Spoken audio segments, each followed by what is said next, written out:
Vous avez un dernier message à l'endroit de vos militants, des Guinéens et aux auditeurs et téléspectateurs. Pourquoi pas les autorités?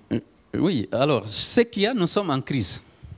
Une crise qui devient de plus en plus sévère. Le musulman de la presse est aujourd'hui une réalité qui me préoccupe. C'est une liberté fondamentale. La presse, la liberté de la presse est fondamentale. C'est la sentinelle qui veille au respect des autres libertés. Si elle n'est plus là, toutes les autres libertés sont menacées. Aujourd'hui, nous avons 70% de notre population qui a moins de 35 ans. Il y a une hémorragie. Cette force de travail part vers l'Europe, vers les États-Unis.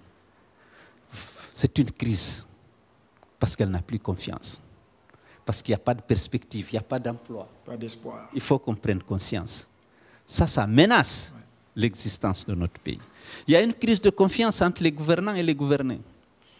La route prise par le CNRD n'est pas celle qu'on attendait. Nous voulions que le CNRD prenne conscience de toutes les souffrances qu'on a déjà vécues et apporte le changement. Mais il faut d'abord restaurer la confiance.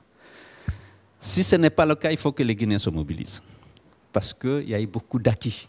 Cette liberté de presse a été acquise de haute lutte. Les acquis démocratiques sont aujourd'hui menacés. C'est des acquis qui ont été obtenus de haute lutte.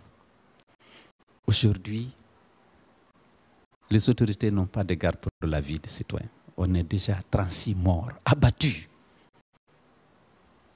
qui n'ont pas droit à la justice, pas à la moindre compassion, et moins encore à la réparation. Ce n'est pas normal. Le colonel a dit qu'on ne mourrait plus. Le droit à la justice est un droit fondamental. Le droit à la vie, c'est le premier droit de l'homme.